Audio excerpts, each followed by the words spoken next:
Salam sejahtera buat kita semua di pagi hari ini. Mudah-mudahan kita semua diberkati dengan kesehatan, kemudian dimantapkan imannya, dan hari ini kita sama-sama belajar ya. Jangan dikira yang duduk yang belajar, justru yang berdiri ini perlu belajar juga ya.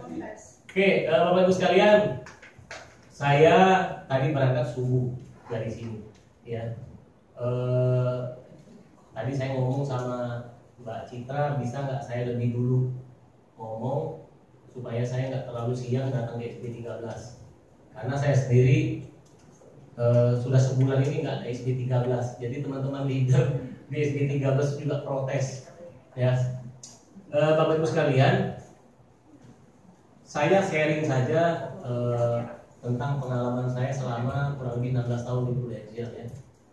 Jadi sebenarnya barangkali ilmu saya atau pelajaran yang saya petik selama di Prudential itu barangkali Bapak Ibu sekalian bisa petik gitu ya, walaupun mungkin sudah agak kadaluarsa, saya nggak tahu. Tapi saya yakin nggak ada yang berubah di industri asuransi selagi yang di prospek masih orang, yang direkrut masih orang, apapun teknologinya, bagaimanapun kondisi pasar, yang jelas industri asuransi itu tidak akan terlalu banyak berubah Bapak Ibu sekalian ya. Yang jelas tetap kalau kita mau sukses di industri asuransi tetap harus kerja keras. Jadi nggak bisa kalau nggak kerja keras di bisnis itu Bapak Ibu sekalian ya. Oke, tadi saya senang banget ya baca ada core value-nya Harvest Agency itu ya. Kemudian tadi apa selain core value, kemudian ada tadi yang di bawah tadi apa yang powerful habit. Bapak Ibu sekalian, saya ini orang yang sangat sederhana sekali.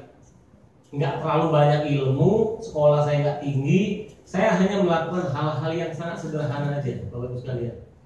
Tapi setelah saya banyak ketemu dengan trainer, banyak ketemu dengan seorang motivator, justru ternyata di berbagai industri atau di berbagai kegiatan, mencari atau membentuk orang dengan karakter sederhana itu ternyata nggak mudah, Bapak Ibu sekalian.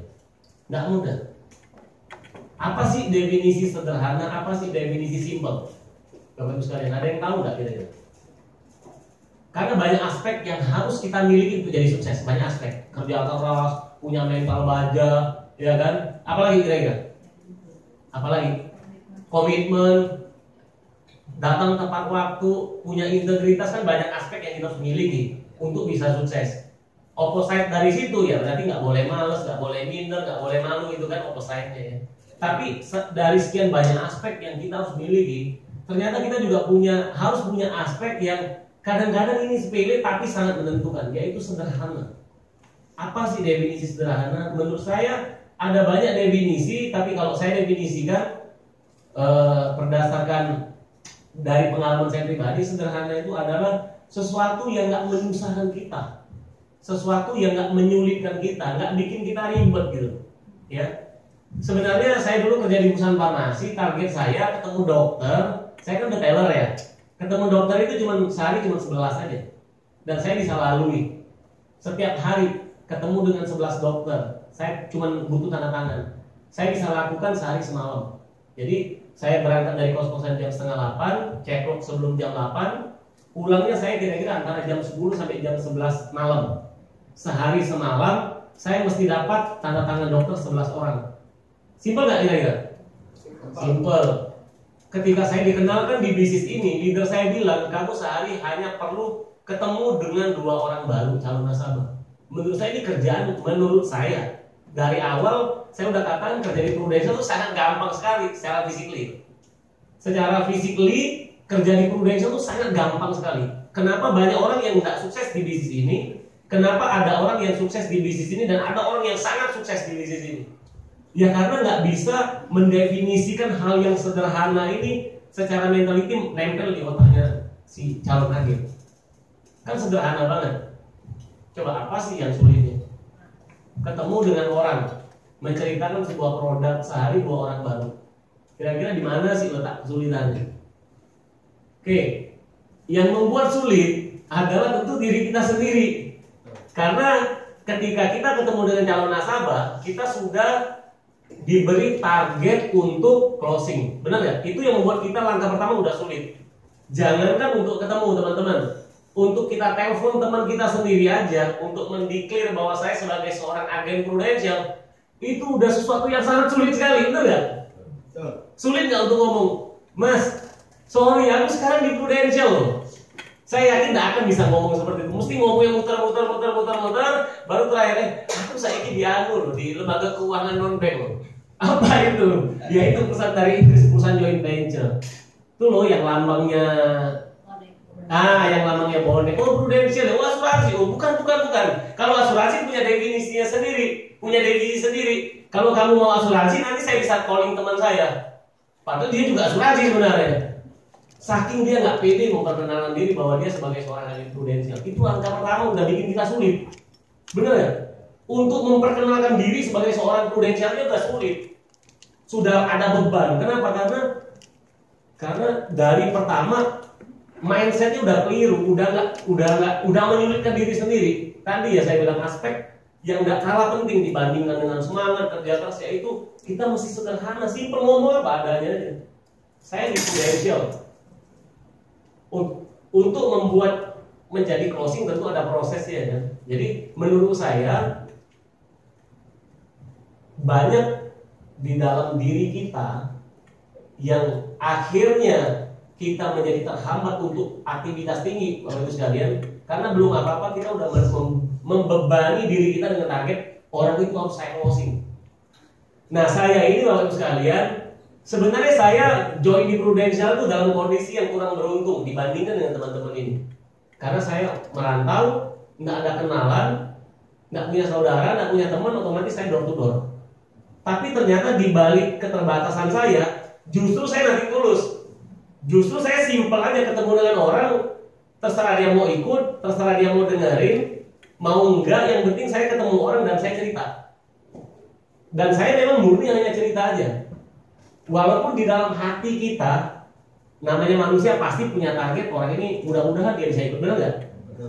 Tapi itu tidak menjadi bagian yang paling menonjol, enggak. Yang paling menonjol adalah saya mau cerita dulu rekening ini. Bapak Ibu sekalian, pengalaman saya kalau orang itu sudah mau terima kita sebagai orang yang mempresentasikan satu produk, 50% dia pasti ikut kok. 50% dia pasti ikut. 50%-nya lagi butuh follow up, butuh segala macam. Nah, yang paling susah di bisnis ini untuk membuat nasabah tuh mau dengerin kita cerita, benar nggak? Jadi kita telepon aja Bapak Ibu sekalian, ketemu dengan langkah pertama kita kan ketemu dengan nasabah kan. Saya yakin apapun betapapun canggihnya teknologi sekarang, tetap kesulitan kalau kita nggak tatap muka dengan calon nasabah untuk closing. Kenapa penting membahas closing Bapak Ibu sekalian? Karena kalau masalah pengembangan, saya yakin kalau teman-teman udah jago selling, teman-teman pasti akan jadi rekrut. Ya pasti akan jadi rekrut. Dulu ada orang bilang, oh dulu yang generasi dulu ya, oh dia nggak jago rekrut. Enggak, dia hanya jago jual. Enggak, salah. Justru karena dia jago jual, maka dia jago rekrut Bapak Ibu sekalian. Karena dia terlalu jago selling, makanya rekrut yang begitu banyak nggak terlalu kelihatan. Jadi jangan salah. Orang kalau jago selling, pasti dia jago rekrut Bapak Ibu sekalian. Logikanya gini loh, selling itu dia ngambil uang nasabah loh. Rekrut membuka peluang bisnis buat orang ini jauh lebih mudah, ya. Jadi Bapak Ibu sekalian, yang saya sharingkan ini adalah pengalaman saya yang nggak bisa orang nggak ngelewatin ini, nggak bisa ngelewatin fase dia nggak jualan. Gimana orang mau jadi top leader, gimana dia mau jadi top agen, kalau fase sellingnya dia tinggalkan, nggak bisa. Fasenya cuma dua aja kok di bisnis ini, hanya dua aktivitas, hanya dua jenis aktivitas, selling dan recruiting. Kalau dia sudah jago selling, makanya sellingnya harus benar. Kalau sellingnya udah benar, insya Allah pasti rekrutnya juga benar. Ya. Jadi selling Bapak Ibu sekalian, aspek simple, aspek sederhana itu harus mutlak, harus absolutely dimiliki oleh setiap agen yang mau sukses di bisnis ini. Jadi langkah pertama temuin aja. Terserah dia mau ikut mau enggak, dia harus ketemu. Nah ketemu ini butuh energi nggak kira-kira? Butuh. Nggak bisa dia nggak kerja keras, nggak bisa. Jadi Bapak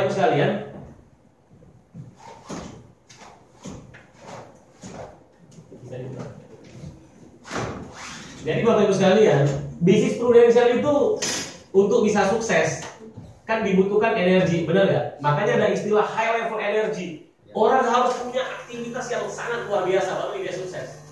Tapi jangan salah, banyak orang di bisnis ini dia sudah mengeluarkan energi yang sangat banyak, tapi tetap tidak bisa sukses. Ya. Saya kasih satu ilustrasi Bapak Ibu sekalian ya. Saya kasih satu ilustrasi.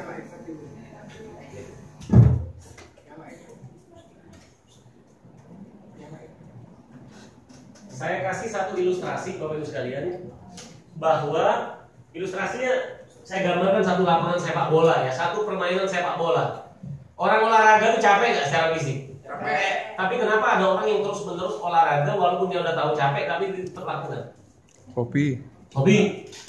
Karena sehat, macam-macam gitu ya, macam-macam. Aktivitas yang melibatkan fisik Bapak Ibu sekalian pasti capek. Nggak mungkin nggak capek. Dalam sebuah permainan sepak bola, orang main sepak bola tuh mau menang mau kalah tetap capek, benar nggak? Tapi bedanya antara yang menang sama yang kalah, yang menang capeknya cepat hilangnya. Tapi kalau yang kalah capeknya bisa lama. Bahkan selain capek ya sakit. Sama dengan prospek juga. Prospek itu sama teman-teman. Kita prospek udah capek, sehari bisa ketemu 3-4 orang. Belum tentu closing. Tapi begitu closing, capek dalam sekejap hilang. Ya. Saya nggak tahu, mungkin ada ahli saraf yang bisa menjelaskan kenapa ketika kita mendapatkan satu kesenangan, puncak kesenangan, capek itu jadi hilang. Ya. Saya yakin teman-teman pasti udah pernah ikut training neurologi, ya. Training alam bawah sadar, ketika kita melakukan sesuatu walaupun capek, tapi ketika goal tercapai, maka capeknya dalam sekejap hilang. Ya, sama dengan sebuah permainan sepak bola. Jadi kalau teman-teman berada di sini, Bapak Ibu sekalian ya, musuhnya di sini Bapak Ibu sekalian. Kalau Bapak Ibu sekalian hanya kotak-katik di sini saja, mainnya cuma di sini aja. Kalau nggak ke rumah ke kantor, kalau nggak ke kantor ke kafe, kalau nggak ke kafe ke rumah teman. Tapi kalau ditanya kemana, aktivitasnya prudensial. Tapi tidak pernah dapat closing, badan capek secara fisik. Mungkin juga pikiran juga capek, tapi tidak ada hasil. Kenapa? Kenapa tidak ada hasil? Kenapa dia cuma dapat capek saja? Karena goalnya nggak tercapai. Goal yang paling sederhana sebagai seorang agen apa sih? Closing. Closing itu selain butuh fisik yang prima, juga dibutuhkan mindset yang benar Bapak Ibu sekalian. Ingat, kalau tujuannya closing berarti kita harus mendekatkan langkah kita ke mulut closing, benar? Kepada bibir closing. Nah, ibarat sebuah permainan sepak bola, mulut closing itu adalah mulut ini gawang ya, gawangnya lawan. Kita harus berada di sini bolanya teman-teman. Bukan berarti juga bola ketika di mulut gawang belum tentu juga bisa gol. Benar nggak? Belum tentu juga gol. Pertanyaannya apakah kalau nggak gol kita berhenti? Nggak boleh berhenti. Karena kalau berhenti ya memang golnya nggak selamanya nggak akan tercipta. Bagus sekali. Jadi yang kita harus lakukan memperbanyak kondisi di sini. Berarti dalam aspek kita di prudensial memperbanyak ketemu dengan calon nasabah yang mana orang itu komitmen untuk ikut dan kita buatkan ilustrasi. Nih ya, Bapak Ibu sekalian. Saya dulu tahun pertama bisa start up dengan cara door to door. Gimana caranya door to door? Sederhana, ketemu dengan orang cerita. Jadi saya setiap hari bikinkan ilustrasi itu minimal 3. Minimal setiap hari. Karena saya kalau door to door bisa ketemu dengan orang bisa 6 orang, bisa 7 orang. Jadi wajar kalau setiap hari saya bikinkan 3 ilustrasi. Dari 3 ilustrasi 6 hari kerja berarti saya ketemu dengan 18 orang. Dari 18 orang, orang-orang yang saya bikinkan ilustrasi itu bukan orang-orang yang bukan hanya sekedar buatkan ilustrasi. Yang saya buatkan itu yang kondisinya ya kira-kira seperti ini. Bu, menurut ibu produk ini bagus nggak? Dia bilang, bagus banget. Oke bu, ibu keberatan nggak kalau saya buatkan ilustrasi atau perhitungan secara komprehensif dalam bentuk ilustrasi, dalam bentuk simulasi sesuai dengan profil ibu dan keluarga? Kalau ibu tidak keberatan, saya akan buatkan. Terlepas ibu ikut atau tidak masalah. Kalau ibu tertarik, ibu bisa pertimbangkan dengan keluarga dan baru kita menuju untuk kita setorkan ke prudensial. Nah, yang seperti ini saya buat ilustrasi. Kalau orangnya agak ngawal, saya nggak mau buat ilustrasi. Karena untuk bikin ilustrasi juga butuh energi lagi, benar nggak? Jadi yang saya buatkan ilustrasi adalah orang-orang yang 50% kemungkinan bisa beli. Ya. Orang seperti ini bisa beli, bisa enggak. Nah, itu yang saya buat ilustrasi. Jadi dari 18 orang, wajar kalau seminggu saya bisa dapat closing 1 atau 2 nasabah. Dan saya selalu menjadi nggak pede, saya selalu menjadi itu sebuah masalah kalau dalam seminggu saya nggak dapat 1 nasabah. Kalau dulu kita di SB1 dulu ya, di tempatnya Pak Hartono dulu.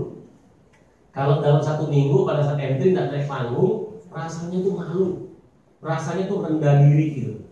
Karena nggak dapat 1 pun nasabah, rasanya tuh kecewa gitu, rasanya nelongso. Seminggu ketemu dengan 18 orang, ya kan, bikinkan ilustrasi 1 pun nggak dapat, rasanya kecil hati gitu, rasanya rendah diri. Ya bisa bayangkan perasaannya ya. Nah, Bapak Ibu sekalian, kalau kita nggak punya lagi perasaan seperti itu, yang mana kalau seminggu nggak dapat 1 nasabah kita tidak ada masalah, percaya saya teman-teman, karir ini nggak akan cocok buat teman-teman. Tapi kalau teman-teman merasa seminggu nggak dapat 1 nasabah, terutama yang buat masih agen ya.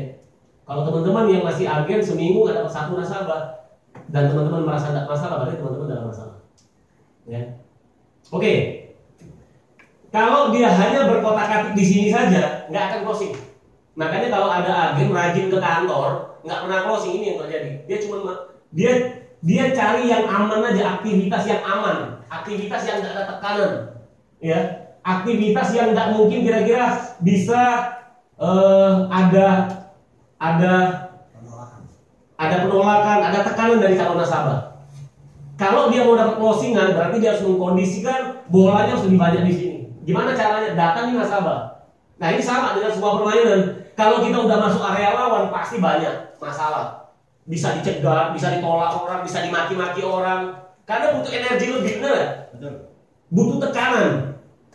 Ketemu dengan nasabah, tekanan nggak kira-kira? Tekanan, Bapak Ibu sekalian. Tapi kalau Bapak Ibu sekalian udah terbiasa ketemu dengan calon nasabah, maka tekanan itu bisa di-manage dengan baik. Teman-teman udah terbiasa ngadepin tekanan.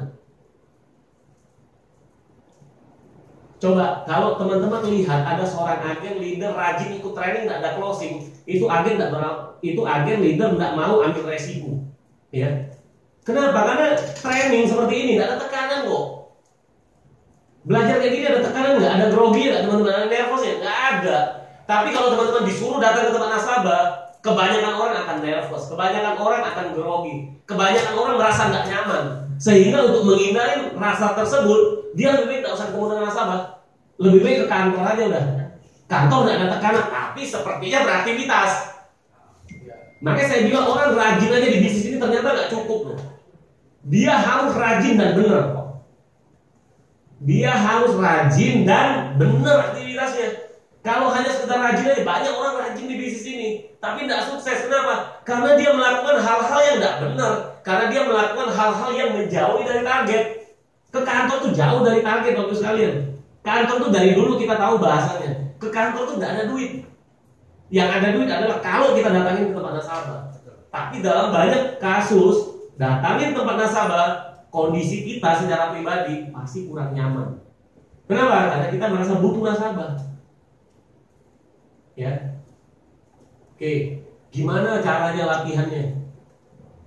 Ini kayaknya saya perlu buka jaket panas ini.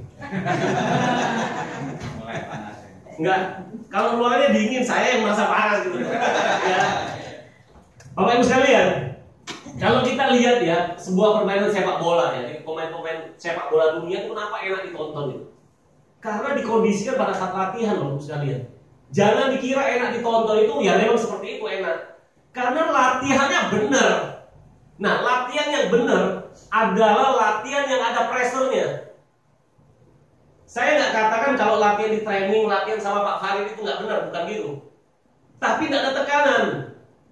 Makanya saya bilang ilmu di Prudential nggak perlu canggih-canggih gitu, nggak perlu jago-jago banget. Tapi satu aspek yang teman-teman miliki, yaitu berani ketemu dengan nasabah, saya yakin teman-teman untuk bisa startup pasti lebih mudah.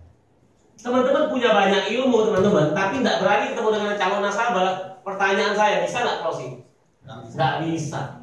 Saya merasa teman-teman sebagai agen, ilmu saya nggak banyak, nggak banyak ilmu saya. Tapi saya pada saat agen saya berani ketemu dengan nasabah, siapapun dia. Kenapa? Karena saya nggak ada target, harus closing apa nggak? Buat saya nggak ada masalah. Gitu ya. Oke, gimana caranya? Cara latihannya Bapak Ibu sekalian, Ini lapangan ya, 110 kali 75. Cara latihannya diperkecil Bapak Ibu sekalian. Jadi kalau permainan sepak bola 11 lawan 11, tapi dibuat dengan grade, dengan jarak yang lebih sempit, lebih kecil. Sehingga apa yang terjadi Bapak Ibu sekalian? Apa yang terjadi? Kalau lapangannya lebih kecil, jumlah orangnya banyak, jumlah orangnya tetap, apa yang terjadi? Crowded, rame. Kalau udah crowded, apa yang harus dilakukan? Yang harus dilakukan berarti harus cepat bergerak, harus banyak energi, benar nggak? Di situ banyak kesempatan, banyak momen. Makanya saya bilang, Bapak Ibu sekalian, kalau kita mau belajar yang sebenarnya di bisnis ini, ketemu dengan nasabah, karena disitulah belajar yang sebenarnya. Jadi di bisnis ini uniknya Bapak Ibu sekalian ya, antara latihan sama belajar itu dua aspek yang saling bertolak belakang, bahkan sama. Maksud saya begini, belajar atau latihan itu adalah sebuah pertandingan. Pertandingan itu adalah sebuah latihan. Jadi kalau kita merasa ketemu dengan nasabah di sebuah pertandingan, anggap itu latihan. Jadi jangan kalau dia nggak closing kemudian kita yang merasa dunia hancur gitu, ya. Biasa aja, itu latihan kok. Ketemu dengan nasabah itu anggap latihan. Anggap latihan. Tapi pada saat latihan dengan nasabah ini anggap itu pertandingan yang sebenarnya. Ya. Jadi jangan menganggap bahwa dunia luntur, dunia hancur kalau calon nasabah minta closing sama saya. Artinya begini Bapak sekalian, belajar yang benar, belajar yang sungguhnya adalah belajar dengan tekanan. Kapan tekanan itu ada? Apakah pada saat teman-teman di kantor? Apakah pada saat teman-teman ketemu dengan leader? Apakah pada saat teman-teman di rumah? Enggak. Jawabannya adalah pada saat teman-teman ketemu dengan calon nasabah. Oke, berkaitan dengan ketemu dengan calon nasabah, apakah benar setiap hari kita ketemu dengan orang? Saya berani taruhan, nggak cuma di sini teman-teman, di agensi saya juga sama. Pada dasarnya kenapa orang nggak banyak closingan setiap minggu? Karena dia memang aktivitasnya lemah. Dia nggak pernah ketemu dengan nasabah lebih dari 2 orang setiap hari. Jadi nggak bisa dipungkiri. Rumusan-rumusan prudensial ini adalah rumusan-rumusan yang sangat sederhana sekali. Nggak perlu orang hebat banget di bisnis ini, nggak perlu dia pintar. Yang penting adalah dia punya energi lebih untuk ketemu dengan calon nasabah. Menjadi pintar setelah dia beraktivitas tinggi, baru dia pintar. Berarti yang pertama kerja keras, habis itu dia pintar, benar nggak? Nggak mungkin dia pintar dulu, kemudian dia menjadi pekerja keras, nggak mungkin. Jadi di bisnis ini kalau mau pintar ya kerja keras dulu, ketemu dengan banyak orang dulu, lama-lama dia jadi pintar. Artinya dia jadi pintar. Yang tadi mungkin seminggu closing cuma KPI 5 juta, kemudian karena dia pintar jadi KPI jadi 10 juta atau 20 juta, kira-kira seperti itu. Ya. Jadi aspek simple ini penting Bapak Ibu sekalian. Simple itu artinya tidak menyulitkan diri sendiri. Kalau nasabah nggak closing, dia mau ngomong apa pun tidak usah didengar. Kadang-kadang kan kita nih diresapi, benar nggak? Akhirnya baper kan? Kamu sekolah tinggi loh ya, sekolah di Petra loh jadi agen asuransi. Kita mikir, iya ya benar juga ya. Akhirnya stres sendiri gitu. Begitu kita ketemu sama teman kita, dibilangin, kamu boleh bicara apapun, yang penting satu, kamu jangan tawarin saya sebagai nasabah sana, karena saya udah trauma sama asuransi. Kita langsung mikir, ini bener gak ya karir saya gitu. Bapak Ibu sekalian tidak perlu mikir. Jadi Bapak Ibu sekalian, kalau mau sukses di bisnis ini, salah satu aspek yang harus dimiliki adalah simple, sederhana. Nanti lama-lama kalau kita terlalu mikir, yang sakit kritis bukan nasabah, ya. Kita. Nah, untuk bisa menunjang supaya kita sederhana, simple, yang tadi teman-teman memang harus totalitas di bisnis ini. Banyak orang berharap bisa sukses dengan cara tidak totalitas. Tidak bisa, Bapak Ibu sekalian. Bayangkan, banyak orang yang totally 100% aja belum tentu sukses di bisnis ini. Ya, banyak orang yang ikut pelatihan, banyak yang ikut training juga tidak sukses di bisnis ini. Saya juga heran ya, kenapa banyak orang ikut seminar macam-macam nggak karu-karuan, tapi kenapa dia nggak sukses? Artinya maksud saya, kenapa dia masih tetap mau ikut seminar, bayar mahal, ngabis-ngabisin waktu gitu loh. Oh, di bisnis ini ilmunya sangat sederhana kok, nggak perlu yang canggih-canggih gitu loh. Untuk bisa sukses di bisnis nggak perlu ilmu yang canggih-canggih, Bapak Ibu sekalian. Yang penting belajarnya benar gitu loh. Oke, sekarang saya kasih tahu. Saya kan pegiat sepak bola di usia dini ya. Banyak sekali anak pemain sepak bola di Indonesia ini yang berbakat, tapi pada akhirnya nggak jadi pemain sepak bola. Kenapa? Karena dia salah guru, karena dia salah pembina, salah pelatih, salah pola latihan, Bapak sekalian. Salah. Bapak Ibu sekalian, ketika terjadi kesalahan di usia dia remaja, usia junior sampai dia usia remaja, dia selamanya seumur hidup akan menjadi kesalahannya. Jadi kalau pelatih itu salah memberikan saran, salah memberikan pola latihan, maka kesalahan itu akan seumur hidup akan menjadi milik anak itu. Sama dengan kita sebagai agen, Bapak Ibu sekalian. Kita banyak ikut pelatihan. Pelatihan tersebut, Bapak Ibu sekalian, belum tentu punya misi yang sama dengan industri ini, Bapak Ibu sekalian. Sehingga apa yang terjadi? Yang terjadi dia cuma ikut acara motivasi berhari-hari, berminggu-minggu, tapi nggak ada hasil. Banyak yang seperti itu, benar nggak? Kalau mau sekedar belajar, bagus. Tapi ingat, kita di sana sudah investasi waktu. Di bisnis ini, Bapak Ibu sekalian, kayak kita mesin produksi. 3-4 hari kita nggak melakukan bisnis ini. Contoh, kita ikut seminar 2 hari. Jangan dikira cuma 2 hari. Karena 1 hari kita prepare, 1 hari lagi kita masih capek. Berarti 4 hari kita pegang waktu. Nah, kalau kita punya tren aktivitas kita sudah terpola dengan baik, kemudian kita rusak dalam tanda petik dengan belajar, maka pola kita kerja bisa hilang.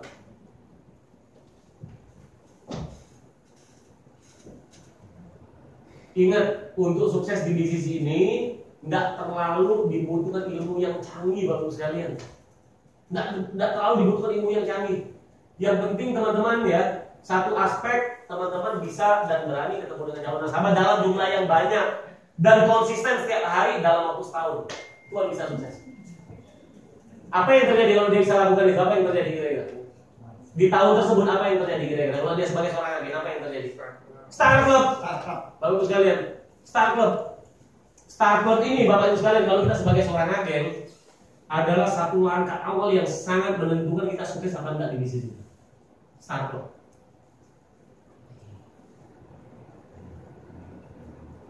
Pada saat agen kita bisa Start Club, ini sangat menentukan kita sukses apa enggak di bisnis ini, Bapak Ibu sekalian.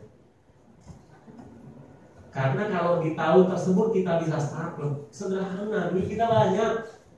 Kalau Start Club kan duitnya banyak, benar nggak? Kalau sudah duitnya banyak,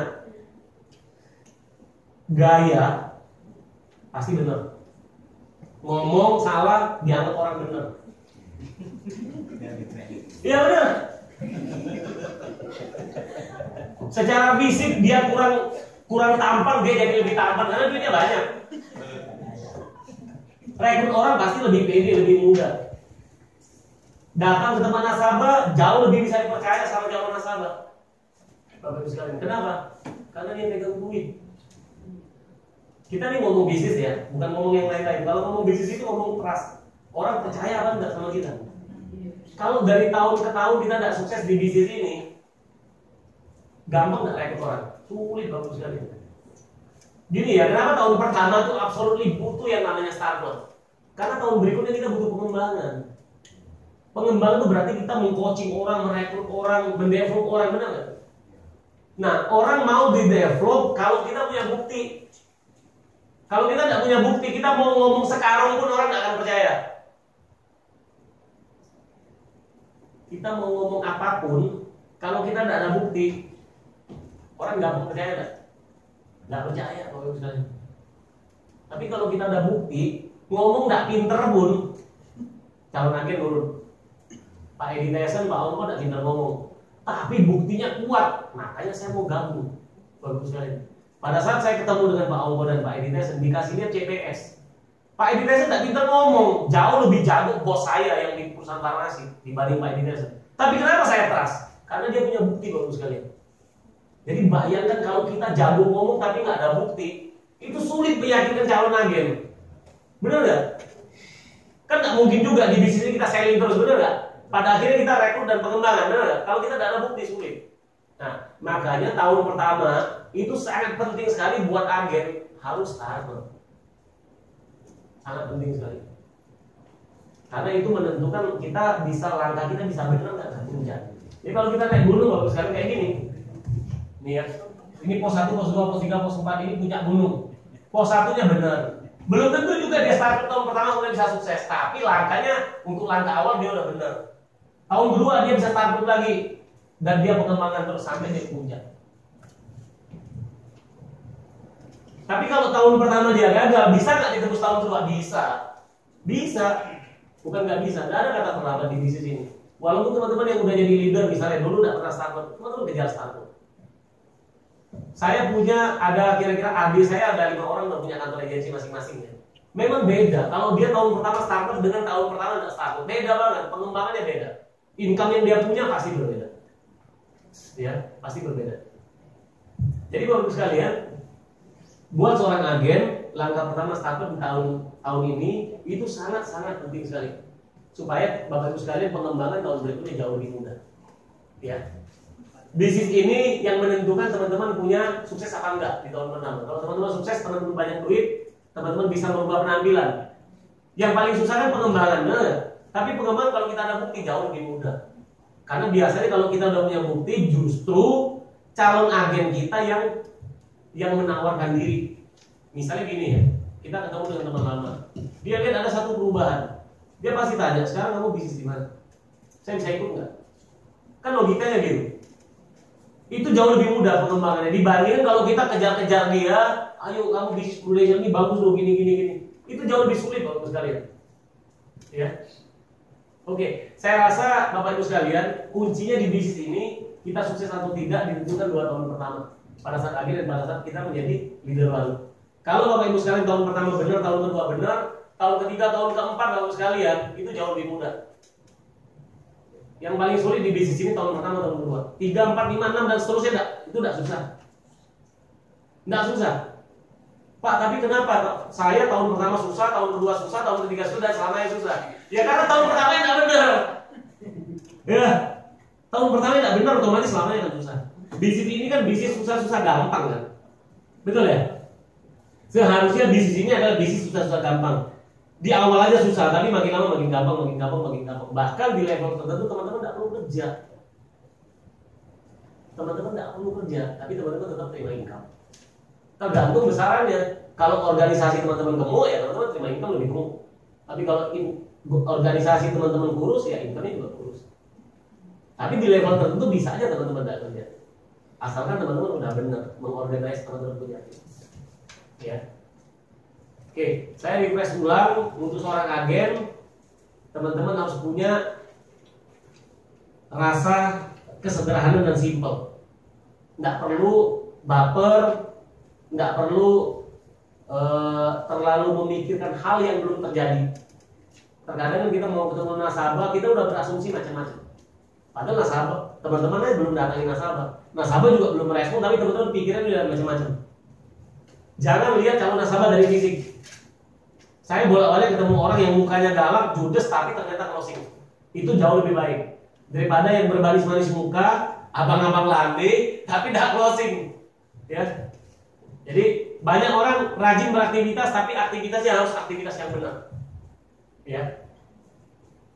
Contoh kayak kita bikin anak, aktivitas. Tapi kenapa tidak bisa muncul anaknya? Ya terus terang aja karena istri di KB, jadi aktivitas tinggi seperti apapun tidak akan. Benar, mandul. Sama kalau kita datangin calon nasabah, dia nggak punya duit.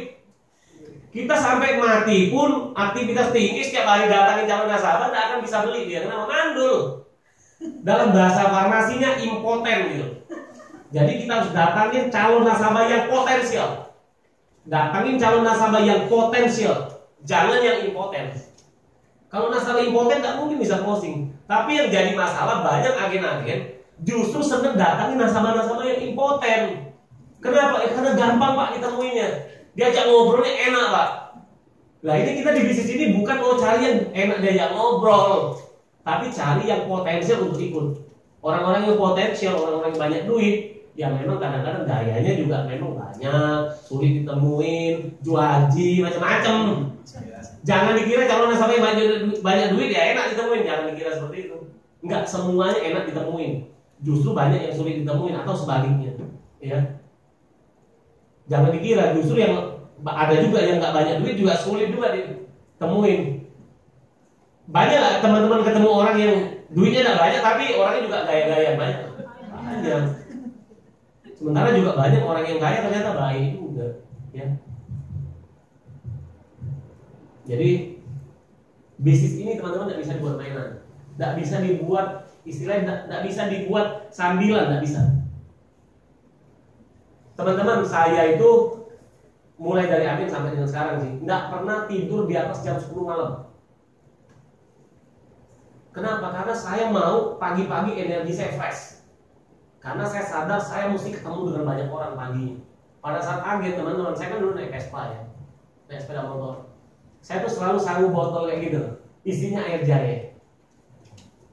Karena kalau ngomong terlalu banyak ya, itu kan sorenya capek di sini. Tapi kalau kita minum jahe sebentar dia sembuh.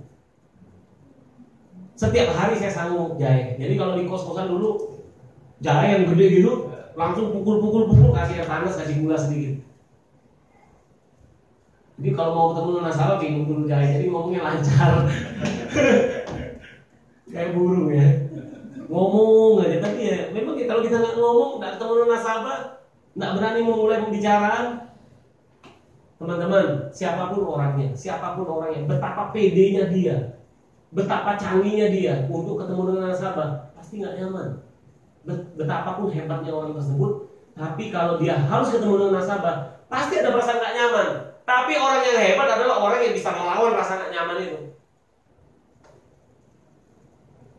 Siapapun orangnya teman-teman, kita ini kan dalam posisi kita yang butuh nasabah, benar? Pasti nggak nyaman lah. Memang kalau yang mau nyaman ya kita di kantor ngobrol, pura-pura coaching agen, pura-pura coaching leader kan itu. Nggak ada duitnya, nggak ada tekanan di situ. Ya. Jadi belajar yang benar adalah belajar yang di situ tekanannya ada.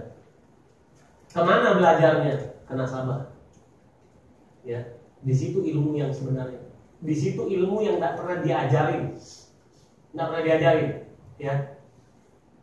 Jadi kalau menurut saya itu ada banyak aspek ya. Tapi kalau kita golongkan ada 4. Satu aspek mental, fisik, taktik, dan skill. Taktik dan skill ini tidak terlalu butuh di awal kita di sini.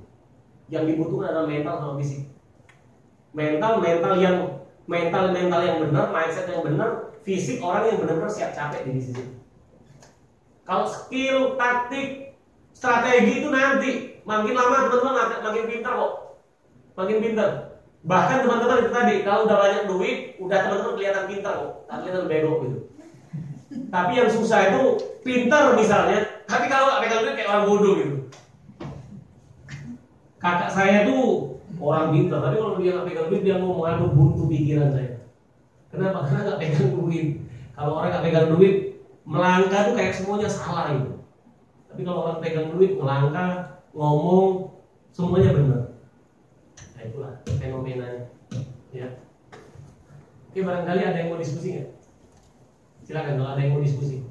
Jadi Bapak Ibu sekalian, belajar itu tidak perlu lama-lama. Ya. Belajar tuh singkat aja tapi benar, dan teman-teman aplikasikan. Teman-teman belajar 3 hari 3 malam ya. Tapi kalau yang dipelajari tidak benar, tidak mendekatkan diri kita ke goal kita, maka saya katakan itu kontraproduktif dengan teman-teman apa yang teman-teman harus lakukan. Kontraproduktif. Contoh ya.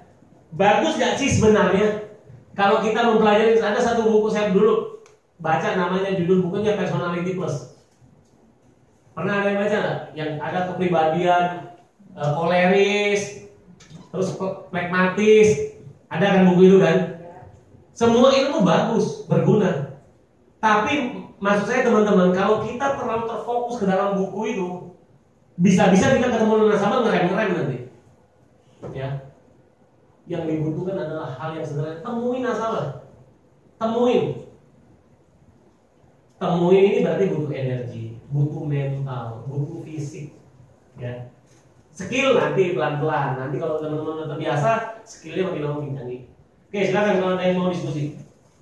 Ya, saya juga kesempatan buat Bapak Ibu yang ingin bertanya. Ada? Sisi kanan saya, di foto. Ayo tanya. Nggak ada yang mau tanya? Pak, boleh cerita tentang perjalanan Bapak mendapatkan start club pertama kali, Pak? Kenapa? Perjalanannya Bapak gimana caranya bisa dapat start club pertama kali? Saya full time Maret 2003, teman-teman. Di 2003 itu saya bisa start club dengan jumlah 55 nasabah. Setahun ada berapa minggu ya, setahun? 52. 52. Saya dapat 55 nasabah. Berarti rata-rata setiap minggu satu nasabah. Door to door itu menurut saya, suka atau nggak suka ya, pasti lebih sulit dapat nasabah dibandingkan dengan referensi. Referensi harusnya lebih mudah. Kenapa? Karena udah kenal. Berarti teman-teman memang dibutuhkan energi yang lebih, dibutuhkan hasrat yang lebih besar dibandingkan dengan yang lain.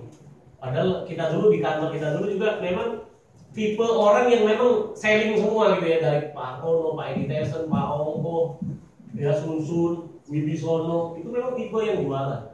Teman-teman, coba sekarang mereka lihat, mereka jadi apa sekarang? Jadi pemain besar semua. Kenapa? Karena memang jago jualan. Kalau orang jago jualan pasti lebih gampang mempengaruhi orang untuk direktur. Setahun 55 nasabah, nggak terlalu banyak juga. Tapi buat saya udah melakukan proses yang benar. Bapak Ibu sekalian, jangan dikira pemain yang lama pasti teman-teman akan selalu lebih menang dibanding teman-teman yang masih baru. Jangan salah, teman-teman. Justru teman-teman yang masih baru, kalau teman-teman lakukan bisnis dengan benar, kita yang lama-lama juga bisa tinggal loh, bisa kalah. Secara umur di bisnis ini memang nggak bisa kalah, tapi secara income teman-teman bisa kalah dengan kita. Jadi saya ingin membangkitkan kepercayaan diri teman-teman bahwa di bisnis ini bukan masalah lama dan baru. Teman-teman yang masih baru-baru boleh di sini angkat tangan, yang baru setahun boleh angkat tangan, yang belum setahun atau setahun aja ya. Boleh angkat tangan. Oke, 1, 2. Ya, yang masih baru, teman-teman don't worry, lakukan bisnis dengan benar. Teman-teman ada pencapaian, maka teman-teman lebih mudah kalau begitu. Jadi teman-teman bisnis ini teman-teman sudah benar ya. Teman-teman sudah berada di tempat yang benar. Teman-teman sudah memutuskan sesuatu yang benar ya. Keputusan yang benar ini sangat penting Bapak Ibu sekalian. Keputusan yang benar itu sangat penting. Tinggal teman-teman sadar nggak, teman-teman ini sudah membuat decision yang benar ya. Teman-teman tahu Ronaldo nggak? Ronaldo atlet apa tuh Ronaldo? Sepak bola. Messi tahu nggak? Tahu. Secara fisik Messi sama Ronaldo ini bukan yang paling unggul di antara pemain sepak bola yang lain. Yang lebih kekar dibanding Ronaldo banyak. Yang larinya lebih cepat dibanding Ronaldo banyak. Yang tendangannya lebih keras daripada Ronaldo banyak, teman-teman. Apalagi Messi, badannya lebih kecil, tingginya cuma 168, kakinya besar sebelah, dia juga bermasalah dengan pertumbuhan badannya. Seharusnya secara fisik jauh lebih banyak yang bisa mengalahkan Messi dan Ronaldo. Tapi dalam 10-11 tahun terakhir ini, Ballon d'Or atau pemain terbaik dunia tidak pernah lepas dari dua pemain ini. Lebih tepatnya Ronaldo dapat 5 Ballon d'Or, pemain terbaik dunia. Messi juga dapat 5 pemain terbaik dunia. Jadi dalam 10 tahun terakhir ini, sepak bola dunia dikuasai dua pemain ini aja. Padahal secara fisik banyak pemain yang jauh lebih hebat secara fisik. Jadi kalau dilakukan studi, ada satu pegiat sepak bola di Eropa melakukan studi, ada 50 pemain tercepat di dunia. Nama Messi sama Ronaldo tidak ada di dalam. Tapi kenapa dua pemain ini bisa jadi pemain terbaik di dunia? Jadi jawabannya ternyata punya selidik. Dua pemain ini ketika dia bermain, ketika dia tidak bermain. Berarti di luar lapangan sepak bola ya. Ketika dia bermain dan ketika dia tidak bermain. Ketika dia bermain, ketika dia dapat bola dan dia tidak dapat bola, dia selalu bikin keputusan yang benar. Saya perjelas lagi, keputusan seperti apa yang dia lakukan. Contoh, pada saat dia nggak pegang bola, bolanya di sini, Messi di sini, dia melakukan pergerakan-pergerakan yang benar, Bapak Ibu sekalian. Sehingga dalam waktu 90 menit, dia membuat keputusan-keputusan yang benar dengan atau tanpa bola. Bapak Ibu sekalian, seorang agen harus membuat keputusan yang benar setiap hari. Pada saat closing ataupun tidak closing. Jangan bikin keputusan yang banyak salahnya. bukan keputusan itu harus benar terus, nggak mungkin, manusia itu pasti ada celah ya. Tapi bikin keputusan yang banyak benernya. Contoh pada saat closing, keputusan apa yang kita harus lakukan pada saat closing? Momen closing ini apa yang kita harus lakukan? Contoh misalnya pada saat closing kita bersyukur, oke, benar. Pada saat closing apa lagi yang harus lakukan? Pada saat closing kita terus jaga hubungan baik. Pada saat closing diperjelas lagi kenapa dia harus beli ini. Sehingga ada kemungkinan nasabah ketika dia ikut 1 juta misalnya, ketika kita terus komunikasi lagi, walaupun di polisnya belum jadi, bisa jadi nambah loh dia. Ya.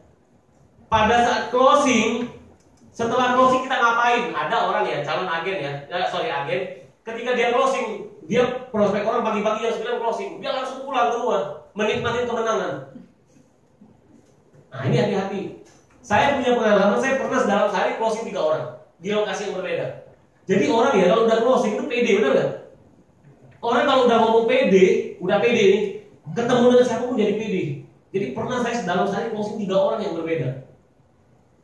Pada saat nggak closing, pada saat ditolak nasabah, pada saat dimaki-maki nasabah misalnya, ya teman-teman juga harus buat keputusan yang benar. Pada saat kita ditolak nasabah, respon apa yang pertama kali yang kita harus keluarkan? Oh, kita tetap bersyukur juga misalnya. Pada saat dia nolak kita, ya udah kita terima, karena itu resiko pekerjaan, benar nggak? Pada saat dia nolak, apakah kita pulang ke rumah atau kita tetap semangat untuk ketemu orang yang lain lagi? Ini juga sangat menentukan. Jadi seorang agen dalam waktu 24 jam keputusan apa yang dia buat dan seberapa banyak keputusan yang benar dia lakukan. Menurut saya seorang agen misalnya ya, dia setiap hari berdagang misalnya, atau kebanyakan main game, dia udah nggak benar nih, atau terlalu banyak ngobrolnya dengan orang, ini udah nggak benar. Ya, makanya saya bilang aspek seorang agen itu lebih banyak lagi. Setiap harinya yang dia harus putuskan. Main sepak bola 90 menit, tapi ribuan keputusan dia harus buat. Pada saat timnya menyerang, pada timnya bertahan, pada saat dia kegulan, pada saat dia memasukkan, gimana responnya. Ini sama juga seorang agen, kalau sekalian. Keputusan yang tidak kelihatan itu sangat menentukan langkah teman-teman.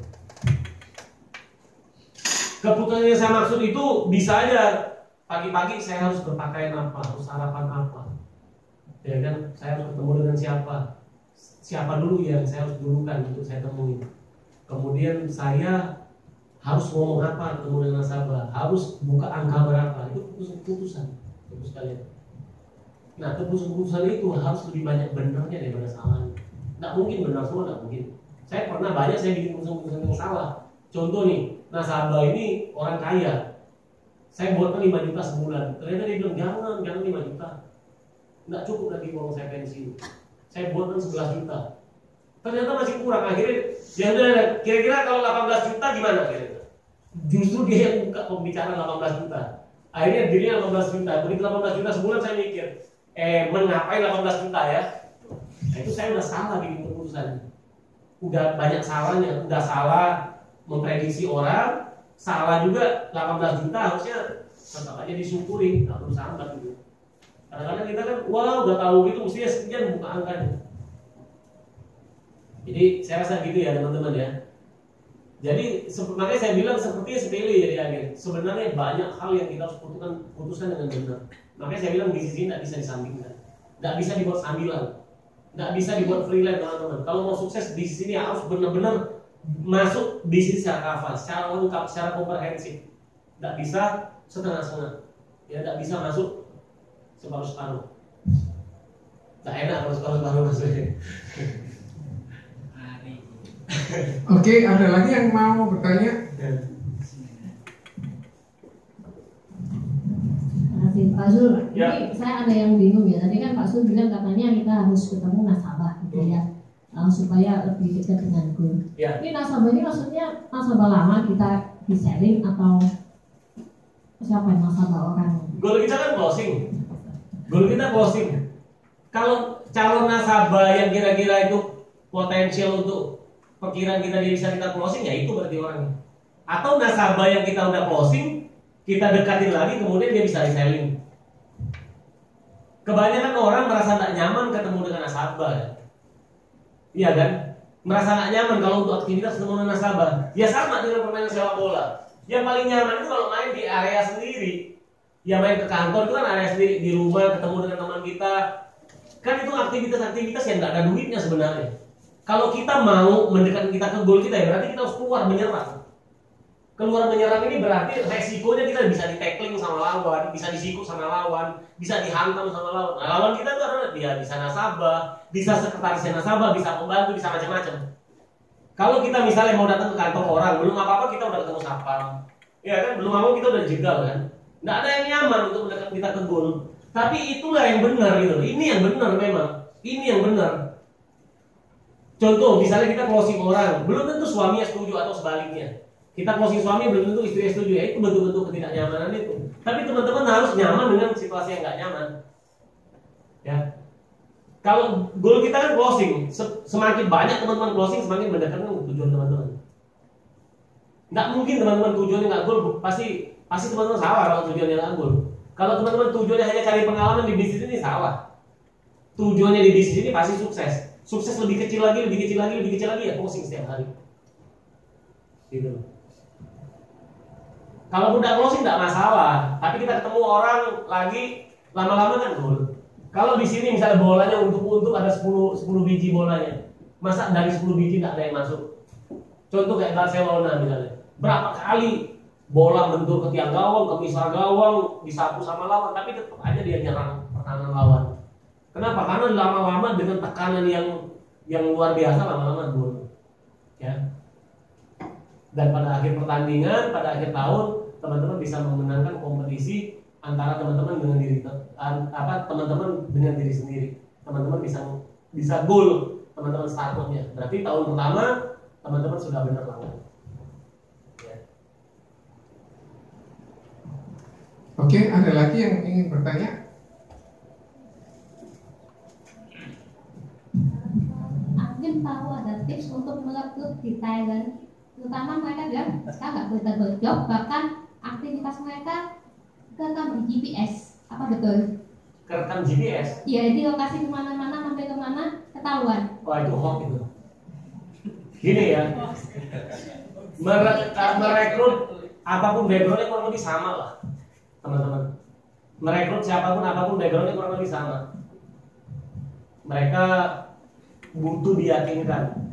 Apa bahannya untuk diyakinkan? Ya bisa pengalaman teman-teman, bisa duitnya teman-teman, bisa bagaimana caranya teman-teman meyakinkan. Apalagi gini teman-teman ya, kita tahu ya, kompetisi di luar sana nggak cuma Prudential aja rekrut, benar nggak? Dan nggak cuma dari agensi kita aja yang rekrut, benar nggak? Musuh kita bisa jadi musuhnya Prudential juga, musuhnya sesama agensi. Nah kalau secara personality teman-teman nggak kuat, teman-teman, dan saya yakin orang yang kita rekrut bukan pertama kali dia mau direkrut orang. Ya kayak teman-teman lah, kayak teman-teman dulu. Mungkin sebelum teman-teman join di Prudential, sebelum teman-teman join dengan leadernya teman-teman sekarang, mungkin teman-teman dulu pernah direkrut orang. Tapi kenapa teman-teman memutuskan teman-teman merasa nyaman? Ya. Jadi saya rasa timnya kurang lebih sama aja. Perlu diyakinkan, perlu sabar, karena rekrut orang juga nggak bisa sekali langsung dia mau ya. Saya ada ngerekrut beberapa kali, 3 kali tetap nggak mau. Akhirnya saya tunjukin GPS, tetap nggak mau juga. Tapi tetap saya jaga hubungan. Akhirnya mau. Ya sekarang udah jadi adik. Ya butuh sabar teman-teman. Ada juga yang rekrut sekali langsung nyantol, ada. Ada yang perlu berkali-kali. Saya punya satu adik saya yang Elizabeth yang di Tuban Bojonegoro tuh sekali ketemu langsung mau. Tapi nggak semuanya seperti itu. Ada yang harus berkali-kali. Ya butuh sabar. Makanya saya bilang nggak bisa di bisnis buat sambilan. Harus full bener-bener, ya full heart, full time gitu. Nggak bisa dibuat sambilan. Teman-teman bisa, tapi ya penghasilan juga sambilan juga nanti. Makanya saya bilang di bisnis ini targetnya teman-teman harus sukses secara ekonomi. Harus kuat teman-teman. Kalau teman-teman sudah kuat, semakin teman-teman kuat semakin mudah di bisnis ini. Semakin gampang, aktivitas semakin rendah, tapi teman-teman bisa nikmatin hasil. Langkah pertama adalah tahun pertamanya benar, tahun kedua benar. Tahun ketiga, tahun keempat teman-teman tidak perlu motivasi, tidak perlu apa-apa, teman-teman udah benar. Asal tahun pertama, tahun kedua benar. Yang sulit ini tahun pertama salah, tahun kedua salah lagi, tahun ketiga salah, akhirnya hidup sudah mati akal. Oke, ada lagi yang ingin bertanya? Ada? Pak, bagaimana caranya menjaga mentalitas seorang agent, mindsetnya yang benar gimana? Ya itu tadi, mental yang benar itu kan yang paling sederhana itu adalah kalau dia seminggu dapat closingan 1 minimal, otomatis dia pasti benar. Karena kan gini teman-teman, bisnis ini harus ada result, nggak cuman proses. Kalau kita cuma fokus ke proses, ya cuma proses saja yang kita dapatkan, tapi resultnya nggak dapat. Tapi kalau resultnya ada, resultnya jelas, dia pasti udah ngeliatin proses yang panjang kok. Jadi fokusnya itu jangan ke proses teman-teman. Proses itu tak perlu dibicarakan, capeknya udah nggak perlu dibicarakan gitu loh. Karena masalahnya banyak orang di bisnis ini udah capek tapi nggak ada hasil. Nah sekarang kita berbicara hasil, prosesnya itu tidak bisa dipungkiri, tapi memperbanyak peluang-peluang untuk kita closing, dan itu pasti butuh kerja keras teman-teman. Itu pasti kita mengorbankan fisik, mental, mindset, itu pasti. Ya, jadi saya ulangi, berapapun canggihnya teknologi sekarang, multimedia sekarang, media sosial yang sedemikian hebat, teman-teman barangkali bisa selling lewat media sosial, tapi buat asuransi tidak bisa. Saya berani garansi, kalaupun bisa mungkin 1001 orang, ya udah saya ikut deh. Nggak kenal, tapi dia mau ikut asuransi dengan lewat media sosial. Ya, saya yakin itu 1001. Tapi kalau teman-teman mau membuat perbandingan itu menjadi lebih besar untuk dia closing, teman-teman harus datangi semua nasabah. Memang tidak nyaman, memang butuh pengorbanan, butuh fisik, butuh mental, tapi itu teman-teman harus lewati. Kalau teman-teman tidak mau lewati itu, maka hasilnya nol. Ya. Oke, ada lagi yang mau bertanya? Kalau nggak ada, kita kasih applause. Masuk ke depan. Terima kasih buat Pak Sul. Saya undang untuk teman-teman juga maju ke depan ya.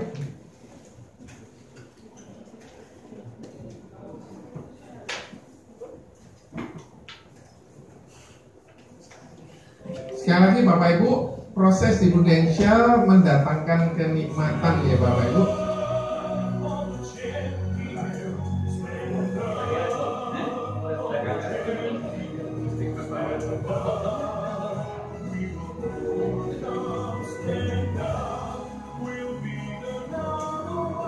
Mari teman-teman boleh maju ke depan.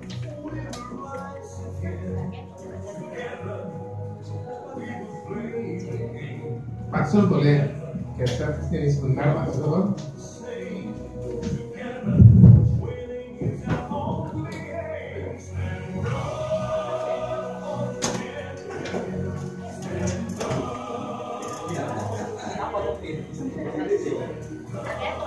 Siap. Ayo. 2, 3, siap, jempolnya diangkat, 1, 2, lagi ya, 3, sekali lagi, 1, 2, 3, lagi, terakhir 1, 2, 3, terima kasih.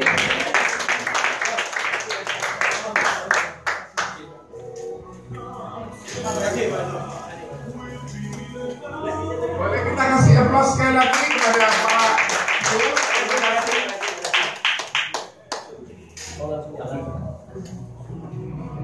Semoga sehat selalu.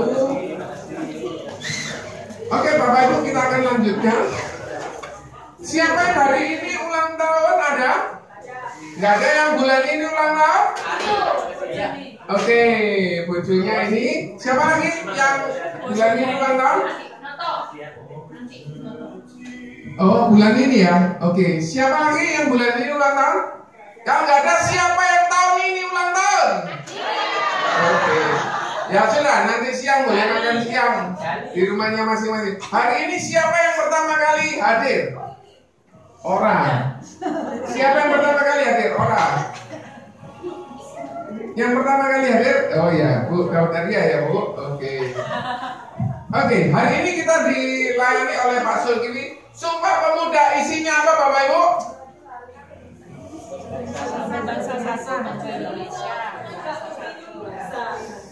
Oke, karena nggak ada yang bisa, tidak ada yang dapat hadiah. Padahal hadiahnya sebuah kunci mobil Agia warna silver.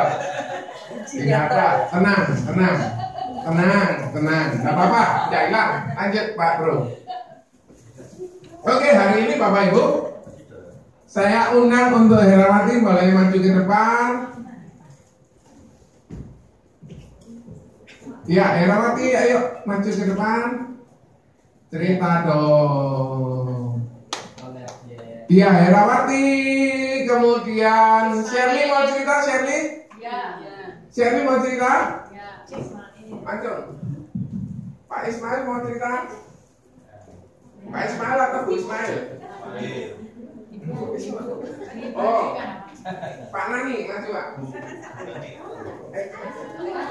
Ini closing PPH, jadi sebelumnya sudah punya polis cuma PHS, terus mau nambah, sempat mau mikir CCP, terus akhirnya yang dia PPH, suami istri. Tepuk tangan dong.